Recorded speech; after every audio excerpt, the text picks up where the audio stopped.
भगवद गीता छठा अध्याय शेष भाग हिंदी में सुनिए। योग में आरूढ़ होने की इच्छा वाले मननशील पुरुष के लिए योग की प्राप्ति में निष्काम भाव से कर्म करना ही हेतु कहा जाता है और योगारूढ़ हो जाने पर उस योगारूढ़ पुरुष का जो सर्व संकलों का अभाव है वही कल्याण में हेतु कहा गया है। मुने यह पद यहाँ उस पुरुष के लिए विशेषण रूप में आया है जो परमात्मा की प्राप्ति में हेतु योगारूढ़ अवस्था को प्राप्त करना चाहता है। अतएव इससे स्वभाव से ही परमात्मा की स्वरूप का चिंतन करने वाले मननशील साधक का ग्रहण करना चाहिए। योगारूढ़ अवस्था की प्राप्ति में कौन से कर्म हेतु हैं? वर्ण आश्रम और अपनी स्थिति के अनुकूल जितने भी शास्त्र विहित कर्म हैं फल और आसक्ति का त्याग करके किए जाने पर वे सभी योगारूढ़ अवस्था की प्राप्ति में हेतु हो सकते हैं।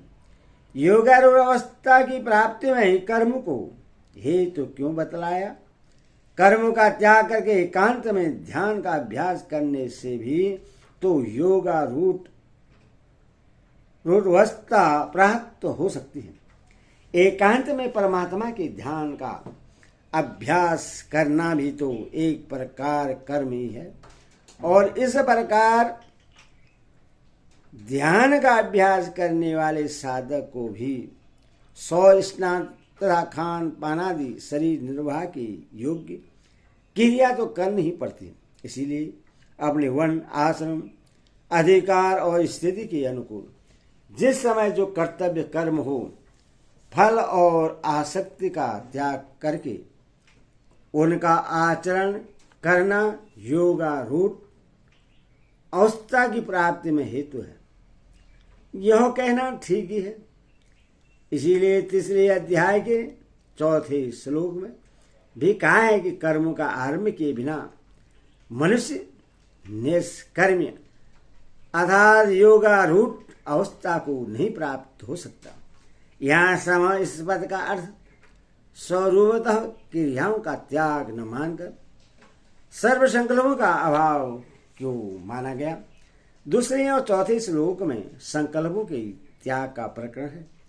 सम पद का अर्थ भी मन को बस में करके शांत करना होता है। 18वें अध्याय के 42वें श्लोक में भी सम शब्द का इसी अर्थ में प्रयोग हुआ है और मन बस में होकर शांत हो जाने पर ही संकल्पों का सर्वदा अभाव होता है। इसके अतिरिक्त कर्मों का स्वरूप सर्वदा त्याग हो भी नहीं सकता।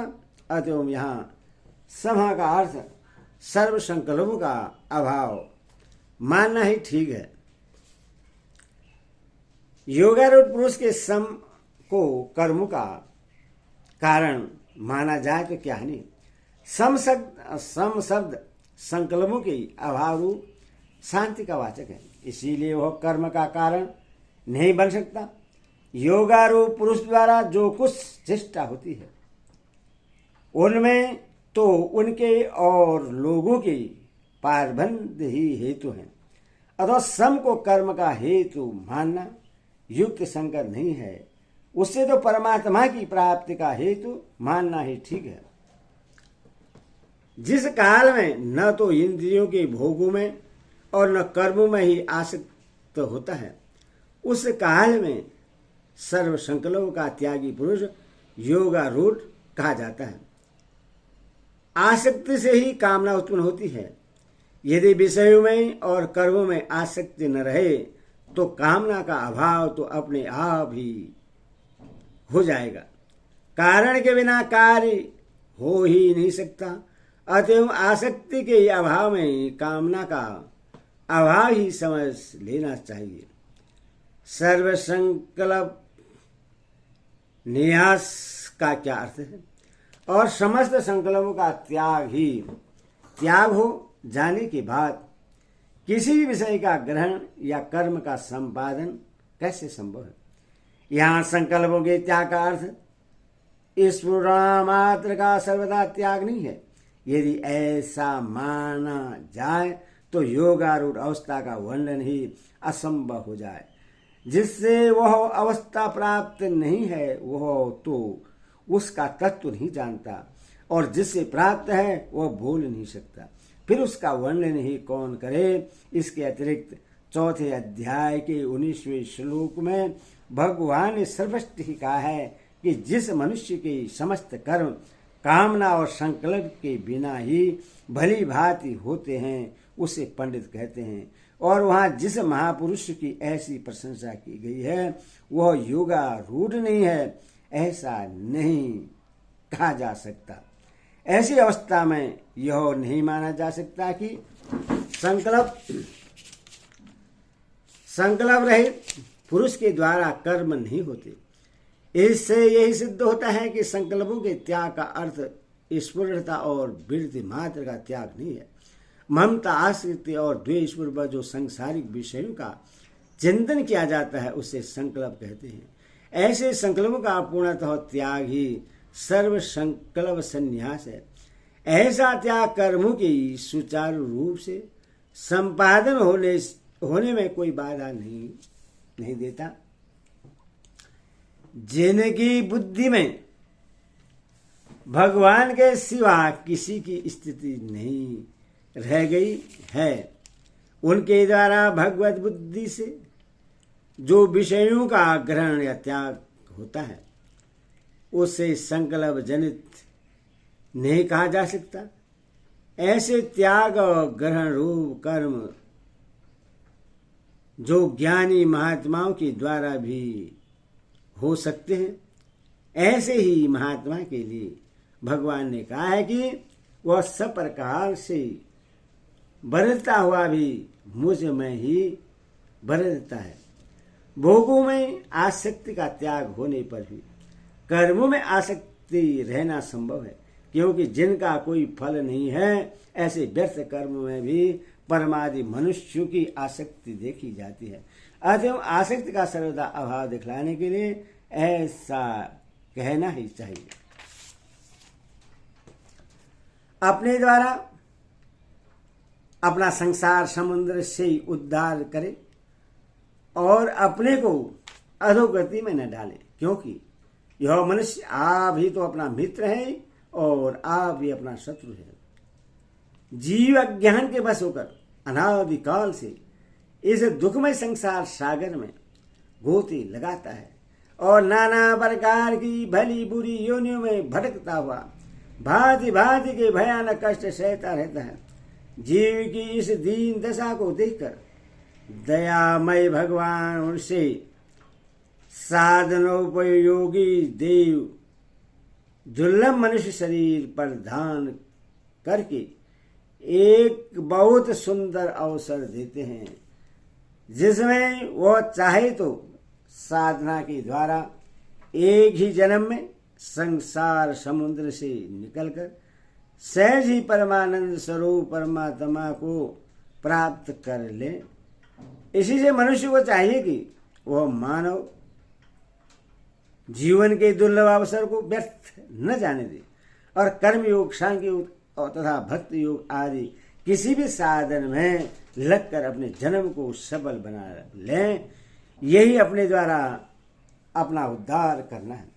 इसके विपरीत राग, देश, काम, क्रोध और लोभ, मोह आदि दोषों में फंसकर भांति भांति के दुष्कर्म करना और उनके फलस्वरूप मनुष्य शरीर के परम फल भगवत प्राप्ति से वंचित रहकर पुनः सूकर कुग्रादि योनि में जाने का कारण बनना, अपने को अधोगति में ले जाना है। उपनिषद में ऐसे मनुष्य को आत्महत्यारा कहकर उनकी दुर्गति का वर्णन किया गया है। यहाँ भगवान ने अपने द्वारा ही अपना उद्धार करने की बात कहकर जीव को यह आश्वासन दिया है कि तुम यह न समझो कि पारबंध बुरा है, इसीलिए तुम्हारी उन्नति होगी ही नहीं। तुम्हारा उत्थान पतन पारबंध के अधीन नहीं है, तुम्हारे ही हाथ में है। साधना करो और अपने को अवनति के गड्ढे से निकाल कर उन्नति के शिखर पर ले जाओ। अतएव मनुष्य को बड़ी ही सावधानी तथा तत्परता के साथ सदा सर्वदा अपने उत्थान की, अभी जिस स्थिति में है उससे ऊपर उठने की, राग द्वेष काम क्रोध भोग आलस्य परमार्थ और पापाचार का सर्वदा त्याग करके शम दम तितिक्षा विवेक और वैराग्य आदि सद्गुणों का संग्रह करने की, विषय चिंतन छोड़कर श्रद्धा और प्रेम के साथ भगवत चिंतन करने की और भजन ध्यान तथा सेवा सत्संगादि के द्वारा भगवान को प्राप्त करने की साधना करनी चाहिए। और जब तक भगवत प्राप्ति न हो जाए तब तक एक क्षण के लिए भी जरा भी पीछे हटना या रुकना नहीं चाहिए। भगवत कृपा के बल पर धीरता वीरता और दृढ़ निश्चय के साथ अपने को जरा भी न डिगने